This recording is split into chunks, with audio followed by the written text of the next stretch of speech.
আমনা হইলে খা, পর হইলে চা। আসসালামু আলাইকুম, সবাই কেমন আছেন? কথাটার মানে কে বুঝতে পারছেন বলেন তো? তার আগে একটু বলি, ছোট মেয়ে একটা ছোট চুলার শখ করছিল, যেটা দিয়ে ওর ছোট ছোট পাতিলে রান্না করতে পারবে। এই যে চুলাটা দেখছেন, এটা ওর নানু অনেক আগে ওকে বানিয়ে দিয়েছিল।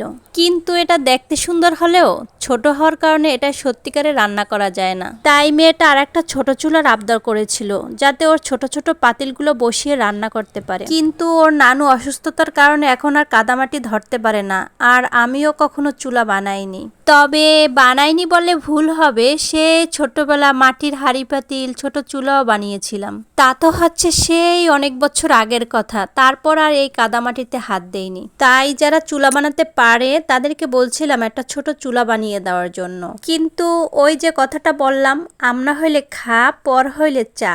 আপন মানুষদের কাছে চাওয়া লাগে না, না চাইতেই পাওয়া যায়। আর পর মানুষের কাছে চাইলেও পাওয়া যায় না। ভাবলাম মেয়ে তো একসময় বড় হয়ে যাবে, কিন্তু ওর ছোটবেলার শখটা তো থেকে যাবে। এক এক বয়সে এক এক রকমের শখ থাকে, আর এই শখগুলো পূরণ করতে পারলেই তার ভিতরে সার্থকতা লুকিয়ে থাকে। তাই ঈদে ওর নানা বাড়ি থেকে আসার সময় কাদামাটি নিয়ে এসেছি। বাসায় এসে বেলকুনিতে বসে নিজেই চুলা বানানোর চেষ্টা করলাম। সত্যি বলতে ইচ্ছা থাকলেই উপায় হয়। মানুষ চাইলে কত কিছুই করতে পারে, আর এটা তো সাধারণ একটা চুলা। আপনারা হয়তো খেয়াল করছেন, এক এক সময়ে এক এক ডিজাইন করছি আর ভাঙছি, শেষমেশ এই যে লাস্ট ডিজাইনে আসলাম। চুলার পাপড়িগুলা মেয়েটাই শখ করে লাগাচ্ছে, আমি আবার একটু দেখিয়ে দেখিয়ে দিচ্ছিলাম। আপনারা কমেন্ট করে বলে যেন চুলাটা কেমন হয়েছে। আমার মেয়ে তো এই চুলাটা পেয়ে ভীষণ খুশি হয়েছে। ওর খুশিটা যদি আপনাদের দেখাতে পারতাম, এই খুশি আসলে টাকা দিয়ে কিনতে পাওয়া যায় না। এর মূল্য অনেক বেশি, যা একটা মাই বুঝতে পারে। পরবর্তীতে এটা শুকানোর পরে রং করব, তারপরে আপনাদের মাঝে শেয়ার করব এটার ফাইনাল লুকটা কেমন হয়েছে।